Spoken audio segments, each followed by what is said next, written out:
digitalized economies in the world. And we have in ICRIER an entire team which looks at digital part of the economy. So we are starting a new series called Digital Dividends. Today we are going to do the first episode of that new podcast series with Dr. Deepak Mishra, who is the director of ICRIER and the head of the digital team, Dr. Mansi. Welcome to the show. Thank you for coming. Thank you, Puja. You have just put out a report which was commissioned by Government of India on estimating the size of India's digital economy. So I'd like to understand from you, Dr. Mishra, what is the size of India's digital economy and what is it that you mean when you say the digital economy? How is it different from the economy? Okay, thank you, Puja. It's wonderful to be here. My first time in this podcast, I've been manifesting that I should be on your show, so great that we did it here. So first is on the report. So we find that based on the very rigorous methodology that we followed, we find that around 11.7% of the Indian GDP can be accountable to digital economy. I'll get into that. So that's the headline thing, 11.7, 12%. That's for 22-23. If you go to this year, it will be close to 13.4% because digital economy is growing much faster than the rest of the economy, so its share will continue to rise. So if somebody is interested to remember one number from this report, it's 12% of India's GDP is digital economy. Now the second question is, what's a digital economy? Which will be more complicated, and I'll also ask Mansi to chime in. So the way people think about digital economy is that anything that you do, any activities that the economy generates is making use of digital technology should be in some sense part of the digital economy. But if you use such a broad definition, then pretty much a lot of the economy would be considered digital. So statisticians have come out with a different way to ring fence what's a digital economy, and they divide the economy to three parts. One would be what is the core digital economy, which is the traditional ICT sector, like what we know about the BPO, IT-enabled services, global capability centers, all the stuff that we know, the Infosys and the Wipro and the TCS of the world and the surrounding. So that's one part. That's a very big part of it. That's close to 60% of India's digital economy. The rest 40 are part of two things. One is what they call the platform economy. So these are things that you are either ordering or delivering, being delivered through the platforms. And those platforms can be divided into 6 different varieties and in much more. But that's the second big part of the digital economy. Most of these companies didn't exist 20 years ago, and they're all very new. So that's the second part of the digital economy. The third biggest constituent of digital economy are the things which are traditional sectors. So it could be education, health, it could be retail, trade. There's increasingly being delivered digitally or ordered or delivered digitally. So we divide this into 3 parts, and each part has a certain share. But overall, the number to remember is 12% of GDP. Understood. But conceptually, Mansi, I want to understand from you that when we say digital economy, so if I'm ordering vegetables digitally, does that become part of the traditional economy or is it part of the digital economy? So what are the components of this digital economy that you estimate?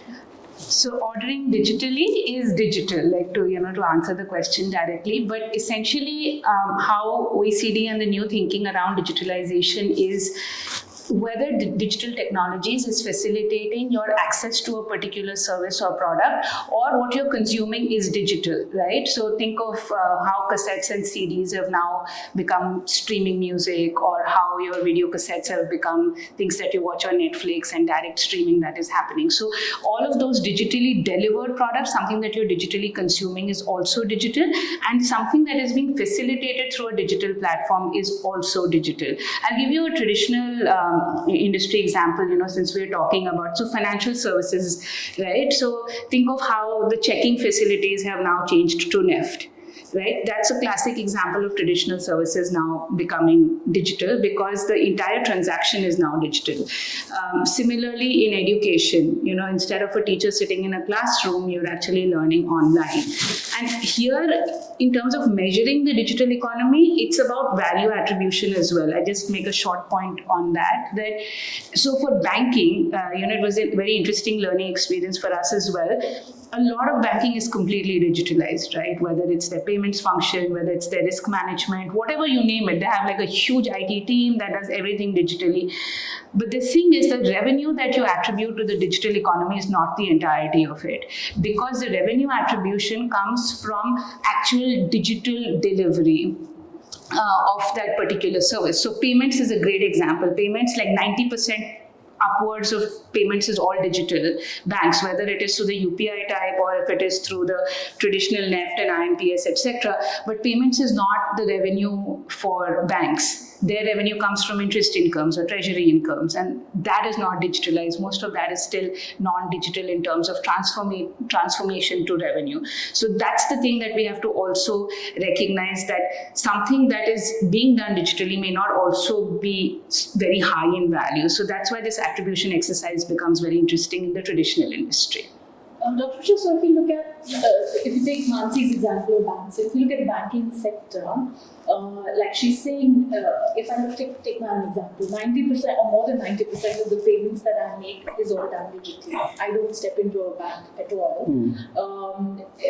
All the payments that I receive are all received electronically. But when I took a loan, that's when I didn't have to visit a branch, but somebody from the branch visited me. So in that sense, how much of a bank's operations are part of the digital economy and how much are outside? Yeah. So as Mansi just mentioned, if you look at the activities or the task of a bank, then, disproportionately could be 60-70% of the activities are actually digitalized, or even more.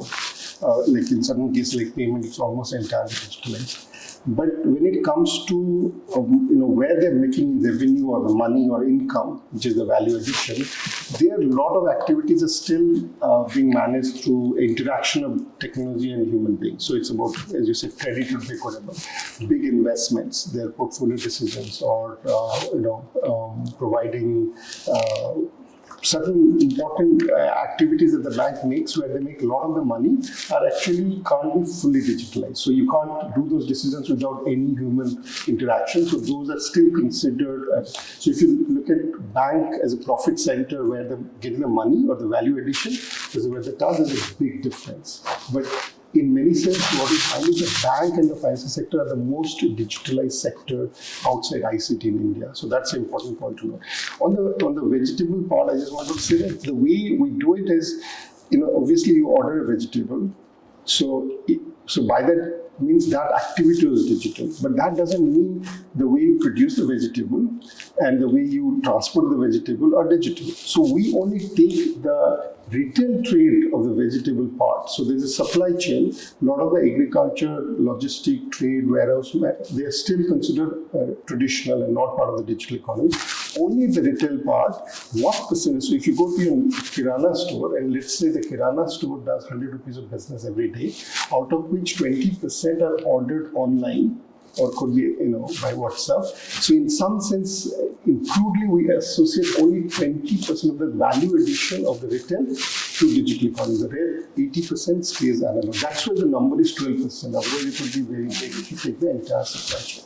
And conceptually, Mansi, so you're estimating some part of the economy which was so far not estimated at all, and it is outside of the national income accounts, which is GDP estimation, GDP gross value added estimation. So you're bringing that into the realm of what is estimated, or you have looked at what is being estimated and there assigned from that what is digital and not digital. It's the latter. I don't think we can say with confidence that what we what we have included is not there in the national statistics yet, because a lot of the estimation that MOSPI does in the national income accounts also makes assumptions about the size of the sector and the firms, even if they're not looking at a particular firm. So I would say that it's best at this point to view our numbers as a share of the GVA, but what it does is to help you think about the way value creation is happening in the economy. So, and this actually, the fun and frustration of this entire exercise, I mean, both I'm saying is because this attribution was the challenge. It's, to when you were speaking to the banks and the retail companies or the education companies, they're like, we haven't thought about what is digital and what is not digital. And this is not just for revenue, but when we have a discussion on the employment, you'll see how it's even worse there.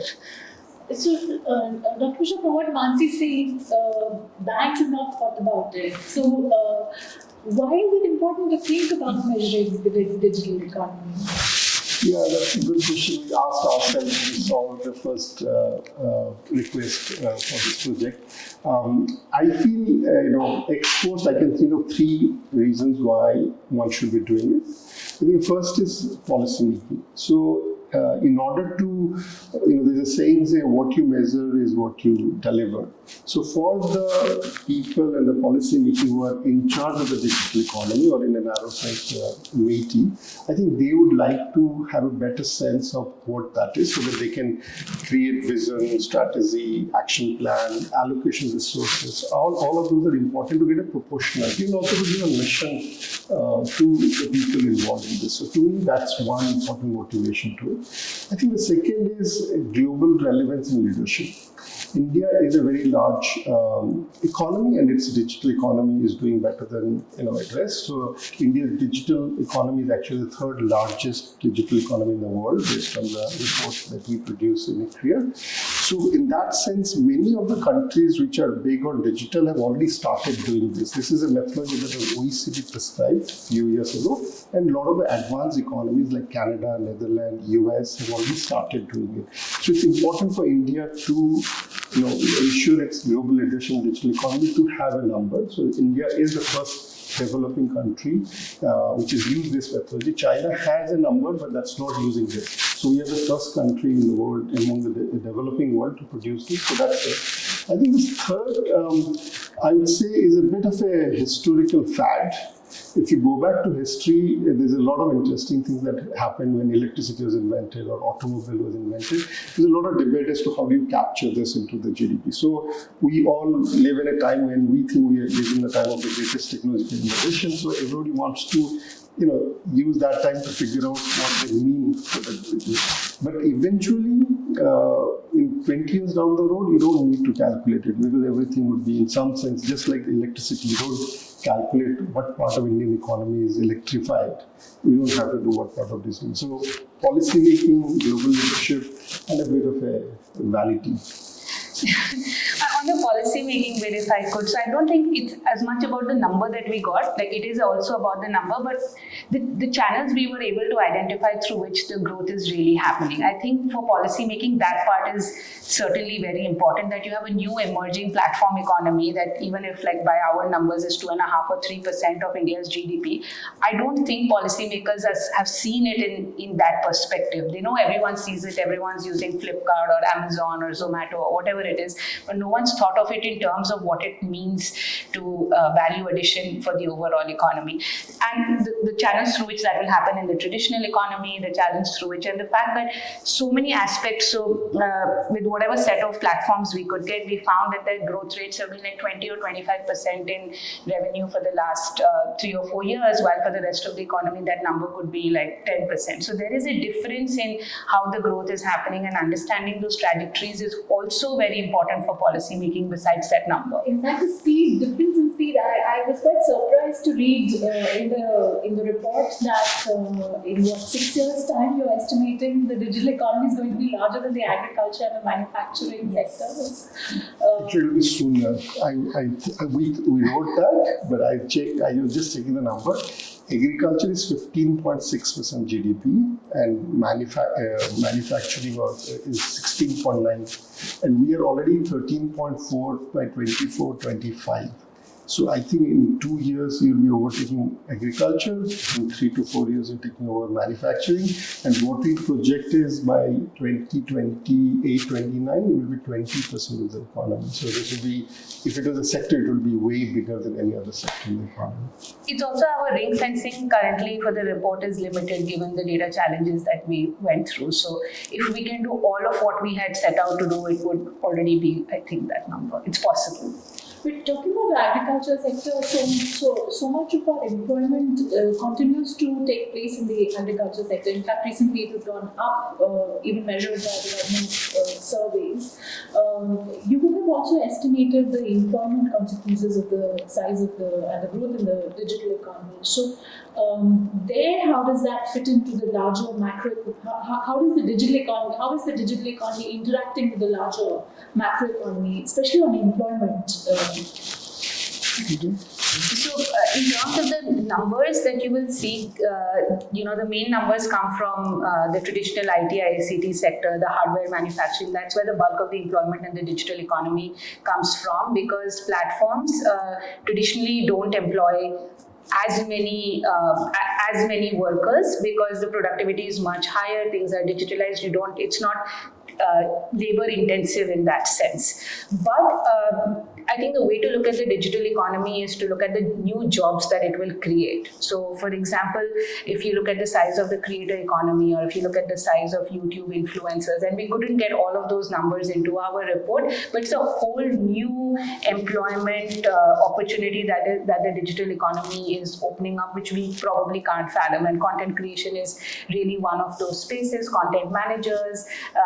So there is a lot that is happening in terms of the new jobs that can be created, and the other is helping it challenge the mobility restrictions. So for people who cannot work, what does the remote work mean? That's the other big area. And if you don't look at employment in the sense of having a job, but in terms of income generation, then a lot of these people are moonlighting, so having two sources of income, people doing multiple contractual jobs through platforms. So those are the ways in which one has to look at employment, rather than saying that 14 million, the number that we have in the report, is the total employment for the industry, because I don't think it's a one-to-one. And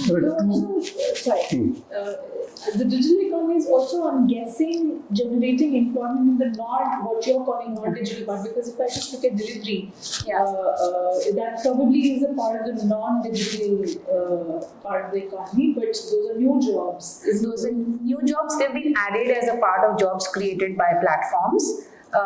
But there are also jobs that we have attributed from the absolute traditional sector. So, for example, if I'm a university and today I'm thinking of delivering online education, then my entire team that is focused on building that online business is also something that we have attributed to digital employment generated by the digital economy. So that, again, we had to go back to the firms to try and help them think through this, that is this digital or is this non-digital? They're the same people doing both jobs. So in that case, we have obviously had to make some proportion adjustments. But that's the traditional industry also contributing to digital jobs. But for the first question, all of the delivery guys, all your Uber workers, all of them are part of the jobs created by the platform economy. They're not necessarily digital. Yes. Even if they're not necessarily computing or computer engineers, But what we leave out are the MSMEs which are selling online. So because a lot of the jobs, so when they're selling online, let's say if the MSME is selling 100% online, we don't include their workers. Yeah. That's right. Yeah. In the total digital economy, you could say if you are selling all your products online, then your workers should also be counted as part of the digital economy. We don't do that. So we only stop at the people who are providing those transportation logistics services, the Uber driver, the logistic guys who comes and knocks at your door to. So they are part of it, but not the next downstream activities which are actually helping to produce that good. So just to give you two important things. One is we find only 2.6% of India's labor force is part of the digital economy, which is tiny, given that you have said 12% of your GDP. So that means digital economy is 5 to 6 times more productive than the rest of the economy, which is a good thing. But also the fact that this is also growing faster, it's not going to create so much jobs, it's going to create so much of GDP. So there is a big issue about inequality that one should be thinking in a long term. And this is also, there's a both income inequality but also spatial inequality, because these jobs are not happening in all parts of India. So there are certain states where, so to give you a very interesting example, Telangana, in urban Telangana, the most, and this is not part of the report, but just statistics for me to, the most popular job in urban Telangana is an ICT job. So that means Telangana has become literally the most important, digital capital for the job point of view. 6 to 8% of the urban Telanganas are working in ICT, and ICT is the highest paying occupation in India today. Whereas if you go to many other states, not even 0.5% of the population has been ICT. So this is massive implication for inequality, spatially and as well as income-wise. It also has huge implication for government, the way we do business. As we know, a lot of our way we calculate statistics, the way we do census, the way we do policy making, there's still a lot of focus on agriculture and the primary sector, very little on services, very little on digital. So that needs advantage. But the second important part is, apart from the fact that there is productivity and a huge angle, the second is the fact that we ring fence ourselves to only the first layer, but there's a massive interlinkages between the two. So in one sense, it's a digital economy which would create 2, 3, 4 more jobs on it. So the comparison of 2.6 might look small, but in fact, if you look at the direct and indirect jobs created by this, that will be much larger. Yeah. But Nancy, tell me, now that your report you've submitted to government and government has released it also to the public, what is the process now? How do your findings and recommendations get incorporated into the national income counts estimation exercise so that we can have more clarity on the official level of the digital economy? So the good part of doing this report was that it was done in full collaboration with, besides the study having been commissioned by MeitY, it was done in collaboration with MOSPI and RBI. So we know that at least in some part they do accept this study as legit numbers, because the numbers are very much rooted in the national income accounts. And that's why I was saying that it's best to treat it as a share. And we wanted it to be that way because it has to be something that is done over and over again, at least for a few years until everything is digital and we don't need to do it, as was said earlier. So while we were doing this exercise, and because it was done for the first time, there are lots of data gaps that we have identified in the study that could make two things. One is just help us increase the scope of measurement and also the quality of measurement. Because while on the individual side, in terms of use, there is still a lot of data available. We are unable to do the traditional industry estimation of digitalization because we have very little understanding on a macro scale as to how industries in different sectors are adopting digital technologies. Which is not the problem with a lot of developed countries who are actually attempting this exercise, because they have very detailed enterprise surveys on digitalization. So we made that recommendation to MOSPI to roll out a survey. They already have the annual survey for industries, and they're doing one for the services sector. Annual survey for industries is for manufacturing, they're doing one more for services. So we have recommended that there are more questions on digitalization which can be incorporated, because that will help inform the measurement on digitalization for traditional sectors. And also very technical, there are lots of technical gaps within how the different departments and ministries operate in the government. Like the NIC code, which is really the starting point of where which industry is sitting, does not always match with the three big databases. One is a private sector database of CMI, which is Prowess, which a lot of us, including all researchers, sort of use it as the biggest database on industry for India. Then you have MCA, and then you have MOSPI, and the NIC codes don't match, and it becomes really hard to map. Those of our listeners who don't know what NIC codes are, so NIC codes is the industry classification. So to give you an example, Zomato, and now I'm giving you an example, and this don't treat it as like to verify, but Zomato can be treated as an IT services company, but it could also be be a part of food and restaurants or hotels, right? So according to one department, it would fall under IT services industry, and according to another, it might be sitting under food and delivery. So for somebody like us who's trying to bring all of this accounting together, we are unable to verify which is what, and this happens across. This happened to us for a lot of companies where we didn't know where these companies were really sitting. So when you're saying IT services industries, are you already including all the platforms? But we found out through our multiple iterations that it wasn't the case. Some were sitting under travel, some were sitting under finance, some were sitting under food, restaurants, business services. So they're all over the place. They're not in one place, so we don't know. And so we were telling the government that if you can help create this list of platforms, it helps. And secondly, just iron out these differences in the industry classification as to which industry belongs when. It's very complicated because in certain cases industries might have two businesses, so then they attribute it to the one where the revenue is higher. So for us, we had to deal with a lot of those things and assumptions, and I'm sure it's not easy for the government either, but if there's one rule. I recall the chief statistician a few years ago giving me the example of Kingfisher when there was an airline, but there was also a beverages company, and Exactly. how to classify that. Exactly, and this becomes even more multiplied and exaggerated as a challenge when you're looking at the digital economy. But it's not an India specific problem. It's not an India-specific problem. BEA, the counterpart of MOSPI in US, they have been struggling. How do you put Amazon? Where is it? ICT, retail, and now cloud computing. So there's a whole host of things. But can you just add some things to what Mansi was saying? So first is what MOSPI did very well, and with our advice, that they set up a technical committee comprising of MOSPI, MeitY, and RBI. So Ministry of Statistics, Ministry of Economics, and RBI. And RBI actually had done some work on this topic before. So we had a technical committee who verified and advised us to what to do. So that gave us a stamp of approval and authority that this is done properly.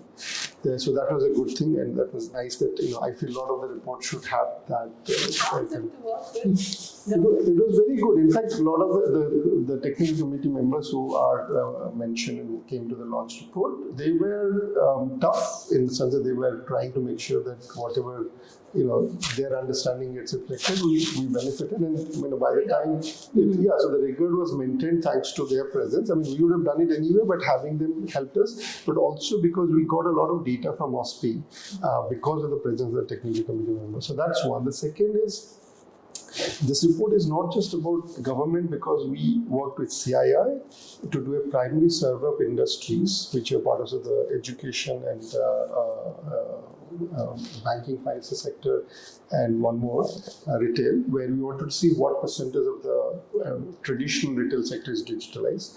So there are more than 200 people who are thanked in the report. So if you look at the acknowledgement, it's one page. So there are at least 300 people who must have talked to while writing it. So, in ICRIER, we don't sit down and write a report on desktop. There's a lot of real interaction, primary survey that complements it.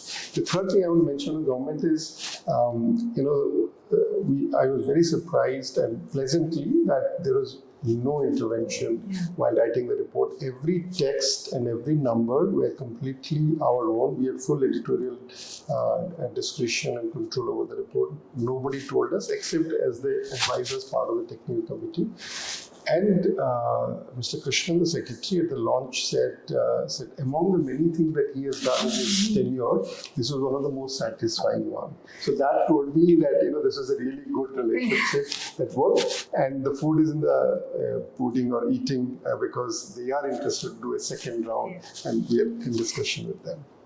We need to know how the digital economy is, how fast it's growing, and for that your report is important. Can I just say the last thing, one more thing? That a lot of this discussion are fascinating, and it's one podcast is not good enough. But we have a report which we launch in February called State of India's Digital Economy, which is an annual publication that actually documents India's digitalization journey over the years and compares it with 32 countries, the G20 plus 12 more countries in the world. And I would really recommend and plug in here that people should look at that report when it comes out. Thank you. Thank you. Do come to the show to talk about that. Yes. Yeah. Thank you.